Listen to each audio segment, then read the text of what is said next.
pessoal, tudo bem com vocês?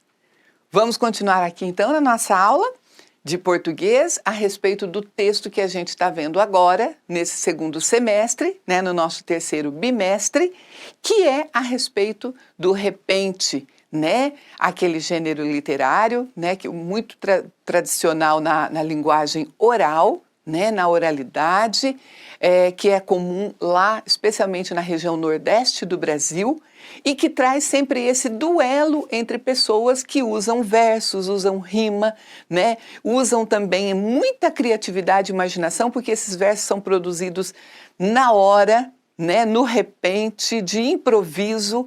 Então a gente está conhecendo um pouquinho sobre esse gênero, e hoje a gente vai conversar um pouquinho mais das atividades que estão na página 7, da nossa apostila, na parte de língua portuguesa, a respeito de uma frase que tem lá dentro desse texto, lá do duelo danado de Dandão e Dedé.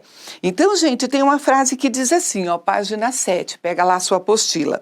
As palavras eram balas afiadas que saíam da boca dos cantadores. Então aqui a gente pode entender esse bala afiada, eu já comentei com vocês na aula anterior.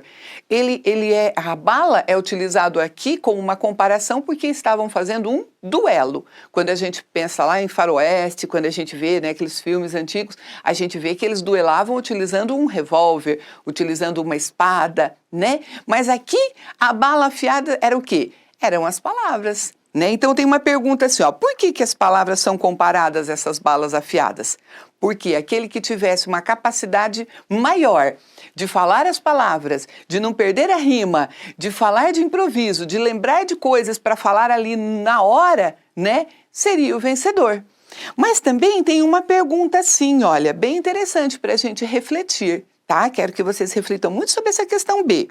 Em que situações da vida as palavras podem provocar esse mesmo efeito? Em que situações da vida as palavras podem servir como uma arma, como algo que fere? Você já utilizou as suas palavras como uma arma? Você já recebeu uma palavra tão ruim que parecia uma arma, que ela machucou você emocionalmente? Às vezes, quando falamos alguma coisa para alguém de uma forma não muito pensada ou até pensada com má intenção, nós podemos ferir muito uma pessoa, Nós podemos destruir a autoestima dessa pessoa, nós podemos magoar essa pessoa de tal forma que essa pessoa se sinta inferior, que essa pessoa não se sinta amada, que essa pessoa não se sinta uma pessoa feliz. Então, nós temos que cuidar muito com nossas palavras, sabe, gente? Porque às vezes nós falamos de uma forma, às vezes até nem pensamos, Mas aquela palavra pode estar ferindo muito uma pessoa, pode estar magoando uma pessoa, pode estar tornando o dia de uma triste, não é? E a gente não quer isso, a gente quer que nossas palavras sejam sempre para animar, para abençoar a vida dos outros. Não é mesmo? Então vamos refletir sobre isso, vamos ver se as nossas palavras estão sendo utilizadas como armas para ferir ou elas estão sendo utilizadas como uma motivação para as pessoas, Eu quero utilizar as minhas para motivar as pessoas, sempre, Por isso que eu peço sempre para o meu Deus me ajudar nesse aspecto, tá bom? E outra coisa, gente, qual era a intenção das autoras ao usarem essa comparação?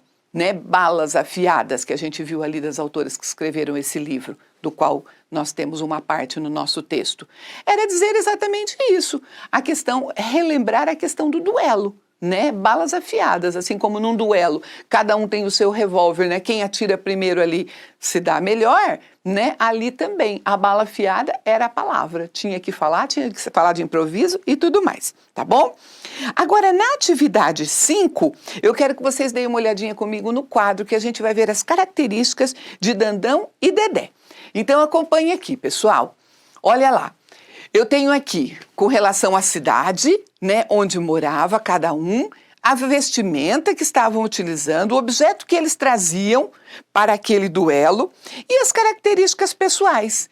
Então, por exemplo, Dandão, ele era da cidade de Saco Furado, enquanto Dedé era da cidade de Catingueira, ok? A vestimenta, a gente viu que o Dandão, ele era mais estiloso, Ele engomado,